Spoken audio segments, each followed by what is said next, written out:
Iniciamos un nuevo bloque del curso que vamos a dedicar a las interacciones con el juego a través de C++.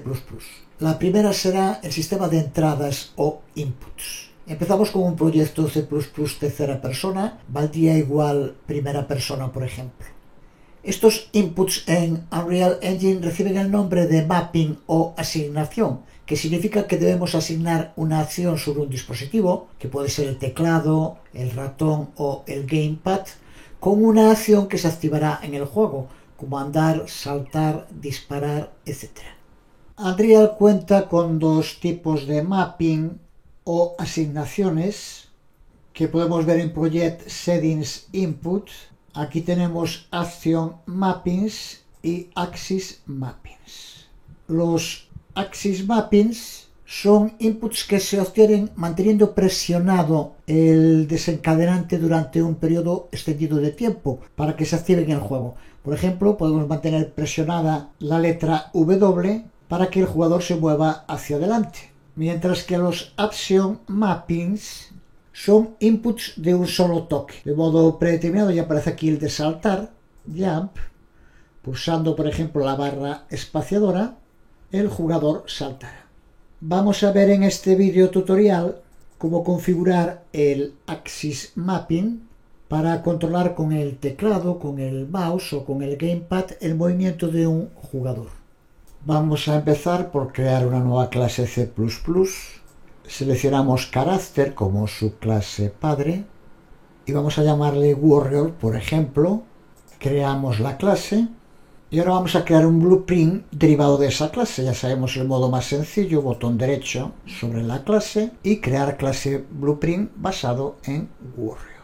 Vamos a llamarle BP-Warrior, por ejemplo, y creamos la clase blueprint. De momento podemos cerrarla. Ahora vamos a crear un nuevo blueprint que utilizaremos como nuestro Game Mode.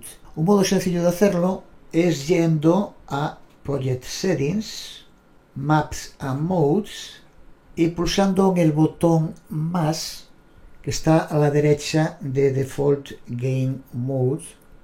Pulsamos, lo guardamos dentro de la carpeta Blueprint y le damos un nombre, BP Game Mode, por ejemplo. Lo creamos y lo abrimos desde el directorio donde lo ha creado y para empezar elegimos como su default pawn class BP Warrior, el otro blueprint que creamos hace un momento.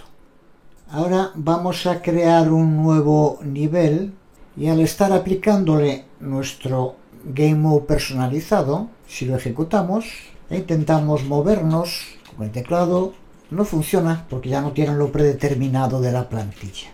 Si vamos a Project Settings, podemos ver como en Input, dentro de Engine, aquí siguen apareciendo las distintas asignaciones, los mappings que crea por defecto, pero que no funcionan porque ahora no encuentra la funcionalidad en el archivo C++. Podemos mantener las que aquí están, pero también podemos eliminarlas y crearlas desde cero. Vamos a crear una primera que nos va a servir para mover el jugador hacia adelante, vamos a llamarle forward, y elegimos para empezar en el teclado la tecla W y añadimos una segunda y buscamos por Gamepad Left Tab Stick Up. Vamos a hacer lo mismo para el resto de los movimientos. Aquí tenemos los 4 movimientos básicos que hemos asignado tanto al teclado como a un mando de control. Pero ahora tenemos que añadir la funcionalidad en el archivo C++. Nos situamos al final del archivo warrior.h y añadimos la declaración de las 4 funciones de movimiento.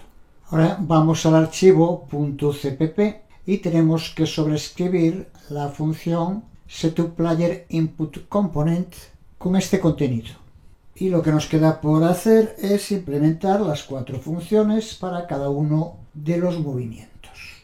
Aquí lo que hacemos es usar el método bindAxis para vincular un evento input, que son los que creamos en el Project Settings. Por ejemplo, recuerda el forward cuando pulsemos la tecla W o el up del mando. Y eso hará que se llame a la función forward de a warrior. Lo mismo con los otros tres. Y aquí lo que hacemos es indicarle cómo tiene que moverse en cada uno de esos 4 casos. Simplemente esto ya quedan vinculados con el jugador que tengamos determinado en el juego.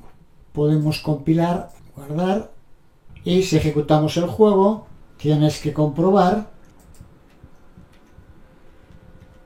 que ya puedes moverte con el teclado o con el mando, con el control, con los que hayas configurado. Ahí lo vemos. Indicar también que aunque hemos creado los Axis Mappings desde el editor de Unreal Engine, podríamos hacerlo también directamente con código C++ y lo haremos pronto.